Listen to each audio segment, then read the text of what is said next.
something here that I'm just noticing, and this is just because I'm new. But all the trees that are made into structures, all the trees that are involved in liens are either partially or completely debarked. And if you look on the ground, you'll see the piles of bark laying around here. In a lot of cases, you'll see large chunks of bark, and you'll see nothing but a few little branches around it.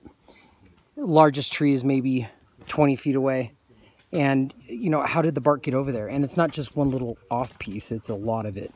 So it's just so fascinating. And we've seen before in other videos, these,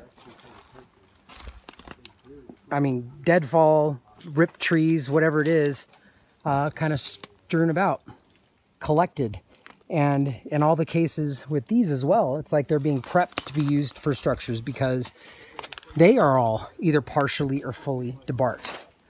Now, maybe somebody can tell me this. I don't know the answer, but I don't understand how trees that fall down or are pulled down just lose their bark. The bark just goes away like this. I'll try and find one that looks a little more naturally kind of debarking, and I mean, to me, it's something like this, right? It's actually not even the greatest example, but it's fascinating, and it really makes you wonder. And now we're kind of looking at all this here, and I just noticed a fresh break off of one of these. Now, if you're looking at this branch, right, if you're looking at this tree, this is old. It's been dead for a long time, right? This is fresh. It's clearly fresh. There's no weather on it whatsoever. So it's just interesting. It looks like this is bended a little bit this way.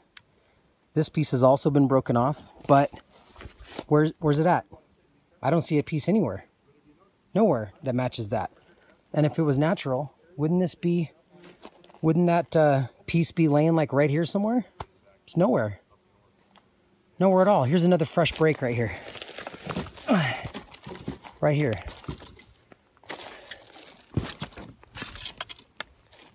Okay. This is among very old deadfall and brand new breaks.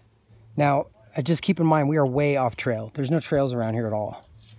There's another one right next to it. And that's another thing I've noticed is they seem to sit there and they'll break branches up into little pieces. And they use them for, I've seen them stuck in the ground. I've seen them sitting to form certain symbols or letters, but it's just insane. It becomes very clear after a short amount of time that something did it. And more importantly, something with hands. That's the thing that really gets you when you think about this stuff is, see, here's bark naturally coming off of a tree, right? Not in these big sheets. So anyway, it becomes very obvious that whatever did this, see, look at the sheet here. This was peeled off of a tree. It doesn't fall off like that. And if it does, not all of the trees around here, all of them have the bark ripped off in this fashion. Every one of them.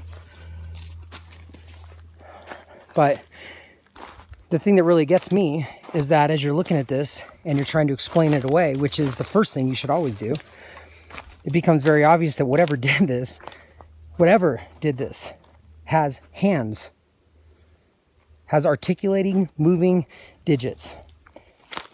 That's all there is to it. It's a human, it's a monkey, it's a Sasquatch, period. And when you start getting in these far off locations, the likelihood of it being human becomes few and far between. And the likelihood of there being hoaxing is ridiculous as well, because this kind of stuff, it's all over the country. There has to be thousands of people dedicating their free time to doing this, and all in the same fashion. It's not possible. It's not happening.